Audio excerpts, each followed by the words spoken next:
Okay, so this is lesson 11, okay? Greatest common factor and the zero product property. This is kind of an introduction into factoring. So we're going to be getting into that and using factoring as a tool to solve certain problems, okay?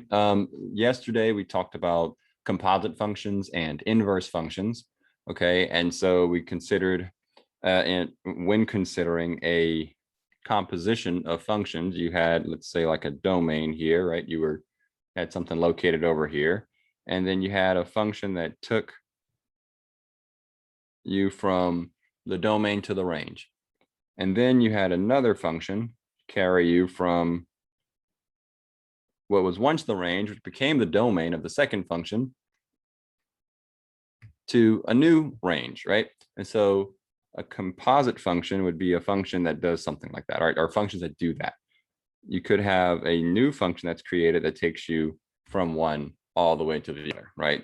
And that would be your composition g of f, right? Something like that.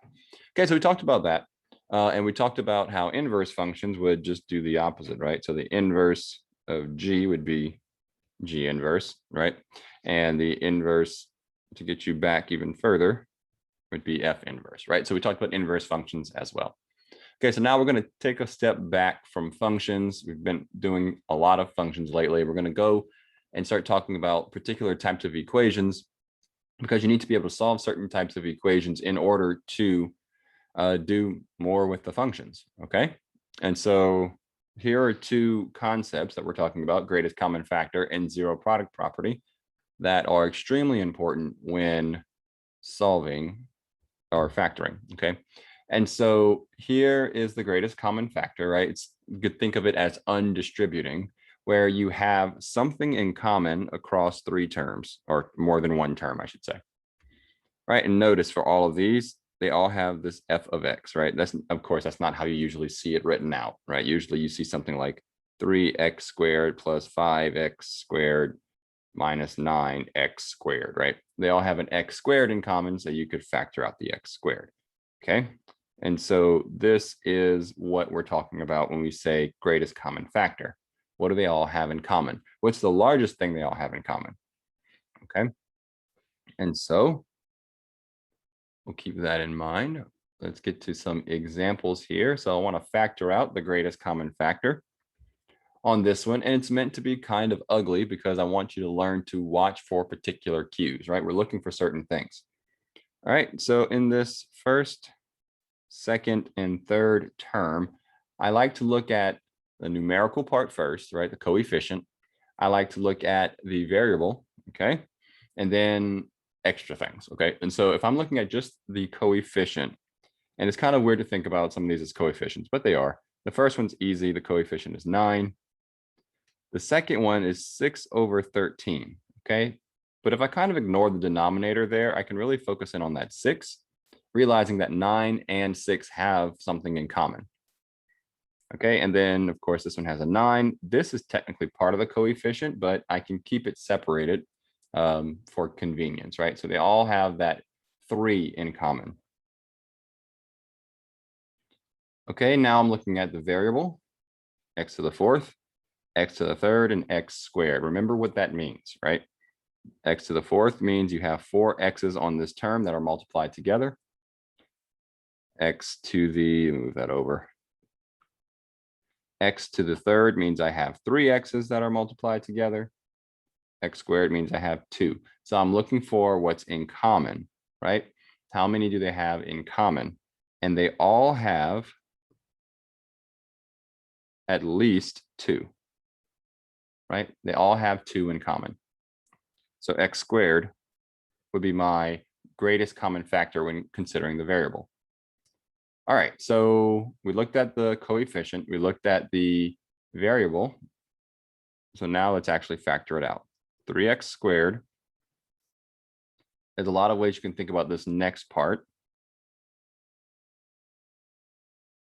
Actually, let's clear all that out. One way to think about it is if I factor out 3x squared, it's as if I divided that by 3x squared, right? So if I think about it like that, this 9 becomes a 3, and that 4, subtract the 2, gives me only 2 left. So I should have 3x squared left.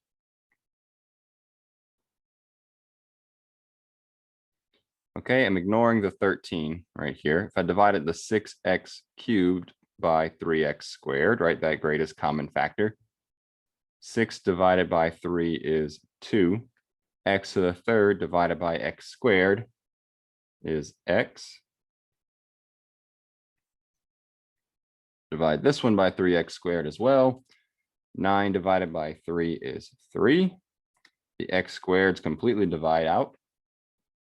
Square root of 10 is left over.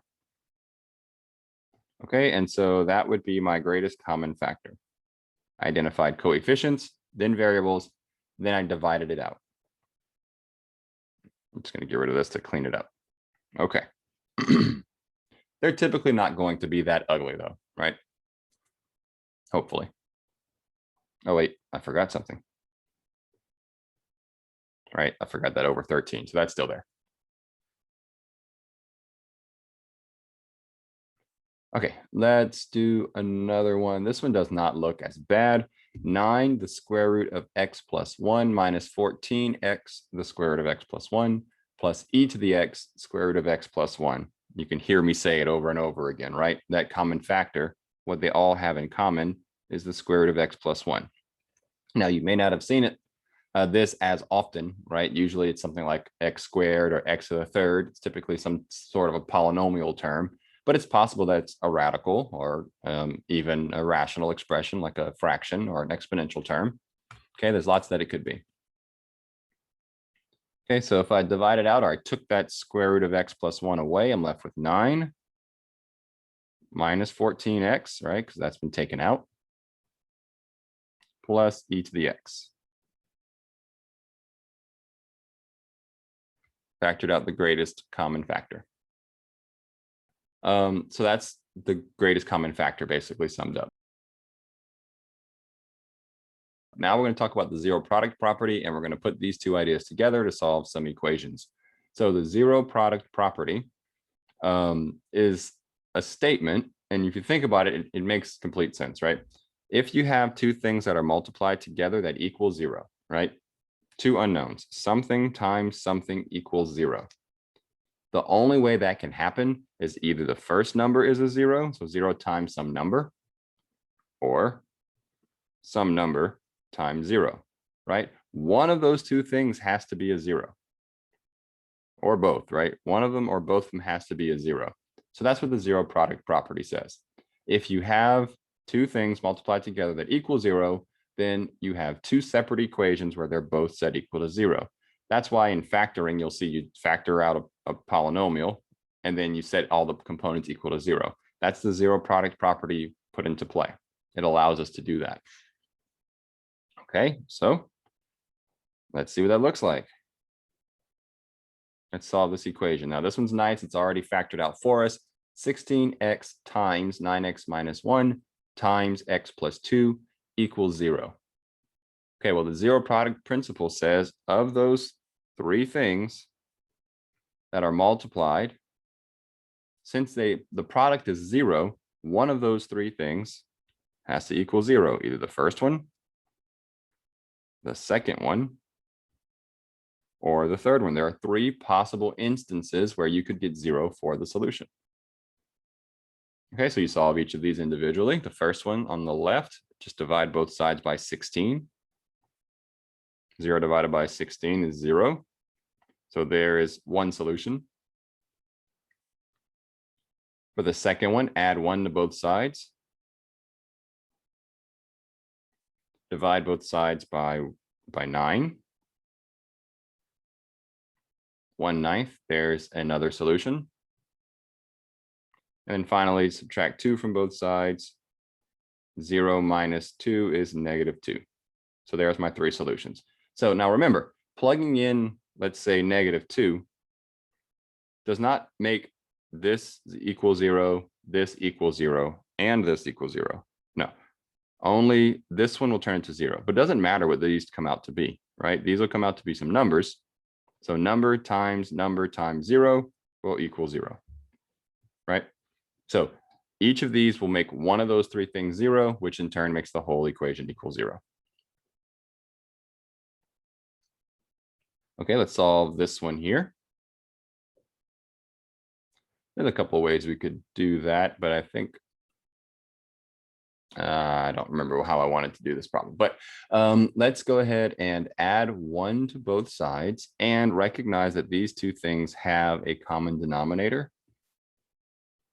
So I can actually put that together as one fraction. So 9 minus x minus 4 over x plus 3 equals, remember I added 1 to both sides here, 0 plus 1 is 1. Now, 9 minus 4 is 5.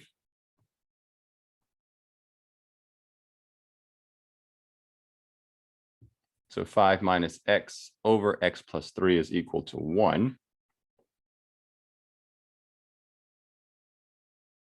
To get this denominator away, right, to get rid of it, I'm going to multiply both sides of this equation by x plus 3.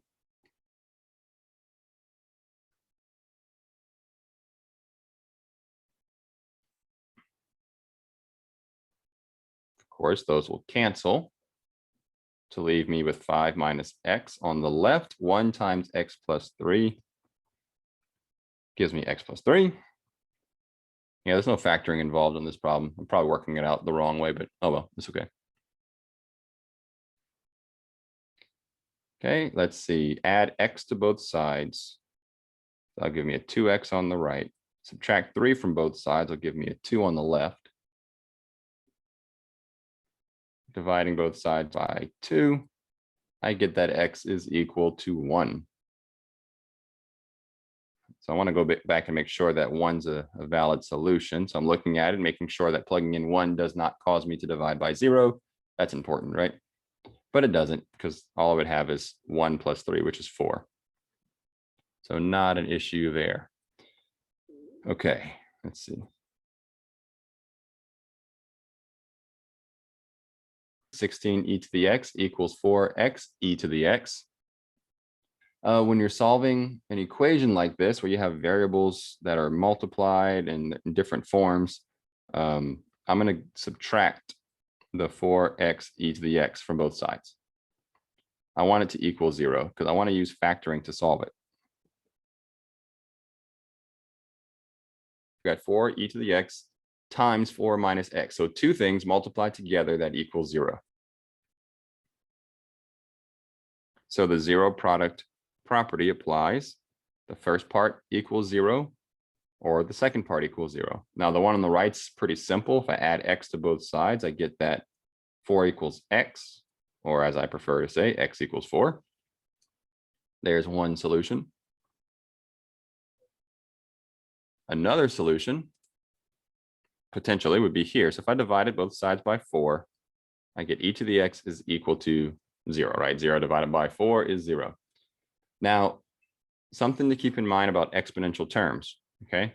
Remember, e to the x, think about that like 2 to the x, okay? It's not the same thing, but they're close, and it makes my point.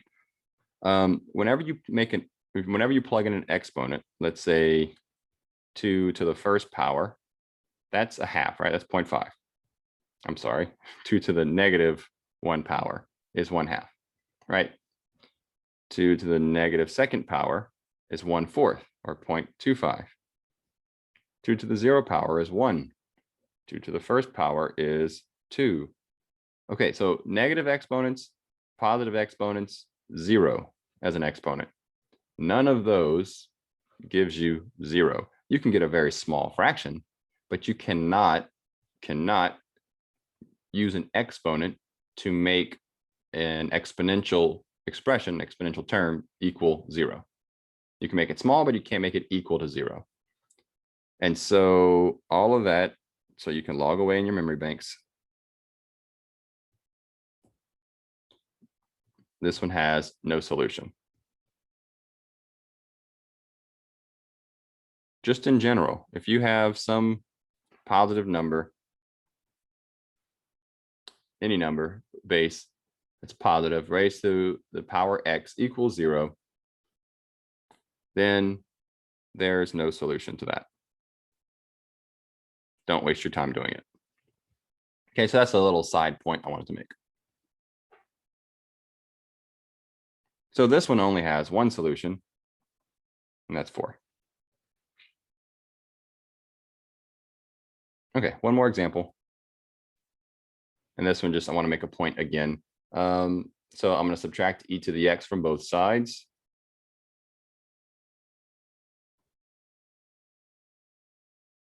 Okay, so now 8e to the x plus 7e to the 2x is equal to 0. Now that e to the 2x is not necessarily a common factor with e to the x, right? But I can break it up. Remember what that means.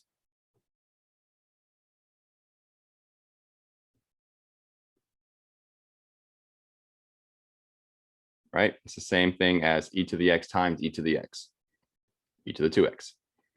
Okay, in which case you can see that e to the x is the common factor. And so if I factor out e to the x, I have 8 plus 7 e to the x equals 0.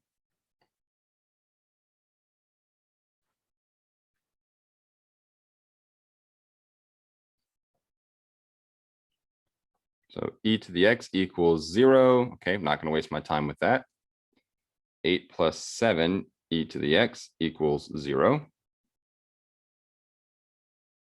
Subtract 8 from both sides. E to the x equals -8. Divide by 7, -8 over 7. E to the x equals -8 over 7. Okay, let's talk about this. We did say earlier, a base raised to a power, where that's the variable, equals 0, has no solution, right? That's why we just scratched this one out here. Okay, well, can you take a positive number, right? Let's go back to that when I had 2. Whether you put a negative exponent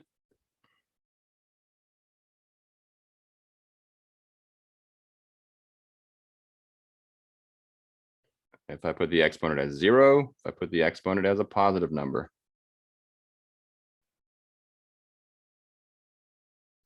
Notice all of these are positive, right? Exponents do not change the sign of the base, right? They cannot change the sign of the value. So if I have a positive e to the x equals a -8/7, or a positive anything equal to a negative. So let me change this up to a negative number. Nope. Not going to have a solution. So guess what? No solution on this one. And what's worse is that we had no solution on either one. So this entire problem, there's no solution.